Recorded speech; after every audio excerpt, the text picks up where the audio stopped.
Karen is in the dream as the unknown extra. She realized that this dream is the day when she saw the unknown extra.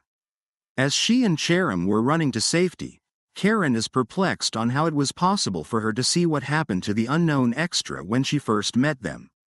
So, she decided that she needed to concentrate and watch what was happening. She needed to see what happened on that day. Because once she knew what happened, she would understand what Cherim had said to her. From what Karen could see, they found a classroom to hide in. They almost got caught by the zombies, but fortunately, they were able to quickly close the door. They were relieved that the zombies didn't catch them, and as they sat down, catching their breath, Cherim asked if they would be okay here then. She sighed. She then said that they should have closed the door as soon as they entered the classroom, but who would have thought that Hana-do would suddenly scream and Shinbi, who was behind her, had turned into a zombie. Because of what Cherim said to the unknown extra, Karen realized that this is what would have happened if Shinbi's infection wasn't prevented. She would have been fully infected after being isolated in the nurse's office. Then Shinbi would attack Hana-do, and that's how the infection would spread through their class. Karen's vision was limited, as it depended on the viewpoint of the unknown extra, so she couldn't see clues very clearly. And the voice of the unknown extra was muffled, making it hard to recognize who they really were. This was also the case for the voices of the people Karen couldn't see. Cherim noticed that the unknown extra's face looked messy and said, "You look messy, maybe that's because we're running, trying to escape," while smiling. Cherim took off her jacket and gave it to the unknown extra, also handing over her phone since the unknown extra's phone was broken, explaining that they needed it to communicate with each other with everything that was happening. The unknown extra also told Cherim that her face was also a mess, so Cherim thought about finding scissors or a hair tie. Cherim jokes that if their faces weren't messy maybe they wouldn't be attacked.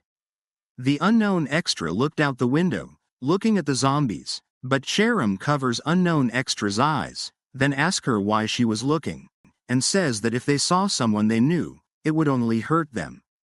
Cherim told the unknown extra that she wanted to save their other classmates, but it was just the two of them left alive in the classroom.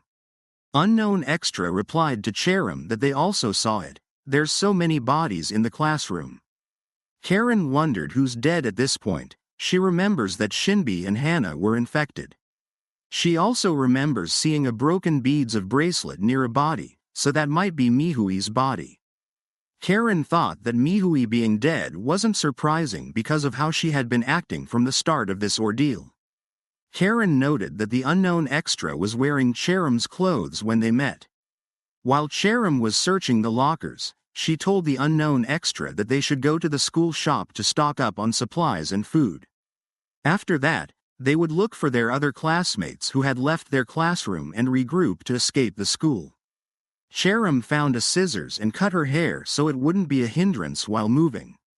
The unknown extra said they'd be okay with just the two of them, but Cherim preferred to escape with their other classmates if possible. Cherim cut off their conversation as they should go to the shop now, but before that, she asked if her haircut was okay. The unknown extra told her that her haircut looked bad. Cherim said the same to the unknown extra and that she should look at herself in the mirror to see. With those words, Karen realized that she might see unknown extra's reflection through the mirror. As she got closer and closer to the mirror, her anticipation grew. When she was almost there and was about to see the unknown extra's face, she suddenly woke up. Jaehyun's calling her and telling Karen that it was their turn to stand guard. Karen replied to Jaehyun Young, "Oh, okay," then stood up to take her turn. She was disturbed by what she had seen in her dream. In the dream, when she reached the mirror, she didn't see the unknown extra's face. Instead, she saw herself, but the one in the mirror has black hair and darker eye color. That Karen told her, "Do you really think I'm going to show you everything? There's no way in hell that would happen." Karen was confused about her dream. She wondered if the person in her dream was the real Karen. If so, why did she suddenly appear in her dream? And what did she mean by what she said? Karen held her head in frustration. then thought that maybe she had that dream because she was stressed, but she can't easily dismiss the dream as it felt too real. And because of that dream, she now gained some clue about the unknown extra, so she didn't want to believe that her dream was meaningless. As Karen was lost in thought, she didn't notice Jaehyun Young. Jaehyun Young said to her, "You don't look so good." "Huh?" Jaehyun continued, "Did you not sleep well? You look tired." Karen replied to Jaehyun Young, "It's fine. I can sleep again after our shift." Jaehyun Young looked at Karen with concern and said, "Because everyone relies on you too much. You worked hard today, so you shouldn't have played rock paper scissors. But I think they're just worried about what would happen without you." Karen realized that Jaehyun's defending the others. She remembered that there were 4 people she saw in her dream. Cherim, Shinbi who turned into a zombie, Hannah Do, and Mihui Young. That meant those 4 couldn't be the unknown extra. Then, Jaehyun could be a possible potential candidate. But she doesn't have a bracelet and she also wasn't mentioned much in the book, so Karen doesn't have an idea on what Jaehyun was like. Maybe this was her chance to learn more about her. Jaehyun Young then asked Karen why she put her in the combat unit. Karen was dumbfounded by the question and hesitated to reply. She then just said that it was because Jaehyun Young had a good arm. Jaehyun Young thought it made sense. Even though she couldn't run due to her injury, she could still throw things at zombies. Karen now understood what Cherim meant when she told her that she should think on what happened yesterday. As she noticed Jaehyun Young's leg having a bandage, Karen asked if she had hurt herself yesterday. Jaehyun Young affirmed, "Yeah, you saw it, right? During PE, I sprained it badly while playing dodgeball, so I had to go to the nurse's office.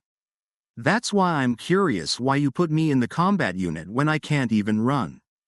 Hearing Jaehyun Young's words, Karen realized that, from Jaehyun's point of view, nothing made sense. Jaehyun Young didn't particularly like Karen, so she could have criticized her from the start. But she didn't want to add to the confusion. She wanted to protect everyone. She thought of the whole class. Even now, she was trying to defend them to Karen.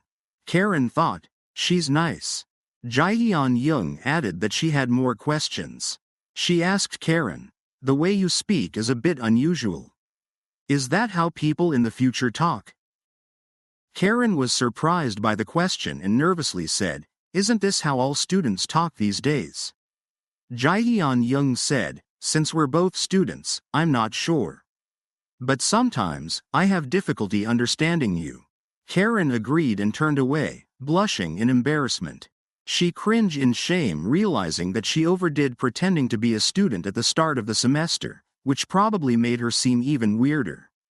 She screamed in her head while pulling her hair out of embarrassment.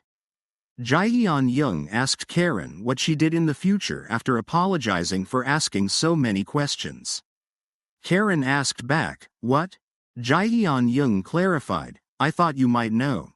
I'm curious." Karen said that Jaehyun Young was a volleyball player. Even though she doesn't know, she just said it based on the present since Jaehyun Young was on their school's volleyball team. Jaehyun Young was happy and said, "I guess this injury will heal up quickly. Thank God." Seeing Jaehyun Young's reaction, Karen felt guilty lying. Jaehyun Young then asked if she still sang in the future. Karen said that she wasn't sure, then asked if she was a good singer.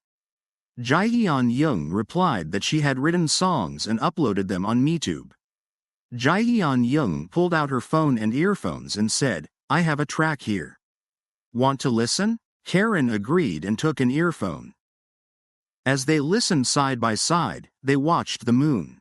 The song reminded her of everything that had happened in the time loop, such as when Jiha turned into a zombie, and when she met the unknown extra. By morning, they were preparing to leave. Karen said, "Today, we're going to move a lot, so let's change into gym clothes." Karen confronted Sejong in the hallway while crying, asking her, "Why are you doing this to me? Do you hate me so much?" Why do you hate me to the point that you want to turn everyone against me? Se-young looked at Karen and told her, I don't hate you, Karen. The reason I'm doing this is because I like you.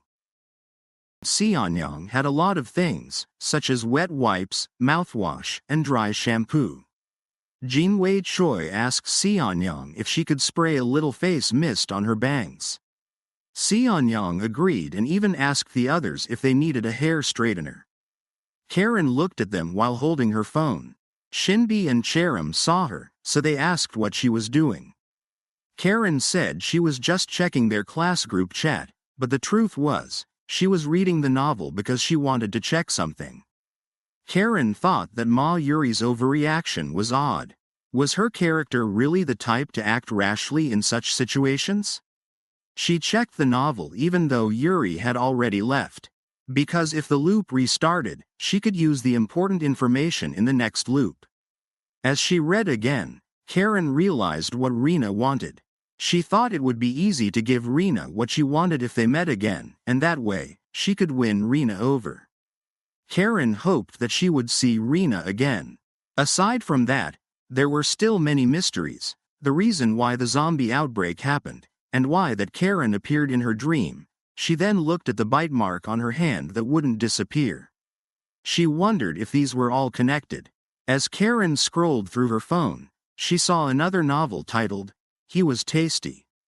It was an R-rated fiction. She had bought it along with the novel, I'll Love You Every Day. She reckoned that this novel is not the reason for the apocalypse, but she still decided to delete it just in case. After deleting it, nothing happened. As I thought, nothing happened at all. She wondered if she would see the dream Karen again if she went back to sleep. Thinking of that, Karen exasperated here. Come to think of it, it's ridiculous. Who does she think she is? Is her goal to make things harder for me? As Karen looked at the bite mark in her hand, she remembered how her classmates defended her about her it. She became emotional because of it but told herself, snap out of it. This is not the time to get emotional. Regaining her composure, Karen was puzzled on why she returns to the beginning when she's bitten by the zombies, unlike the others who turns in one. She wonders if it was because she was already dead. Maybe it was because she was bitten by that one specific zombie and gained a body that could return? Or was it because she wasn't actually a character in the book? Karen had many suspicions, but no clear answer. She also couldn't remember who had bitten her. The only thing she is certain of is that it wasn't Jiha. She told herself to stop thinking about it, as it was only giving her a headache. For now, her priority was to gain her classmates' trust and see their faces. Because once she saw their faces, it would be easier to find the unknown extra.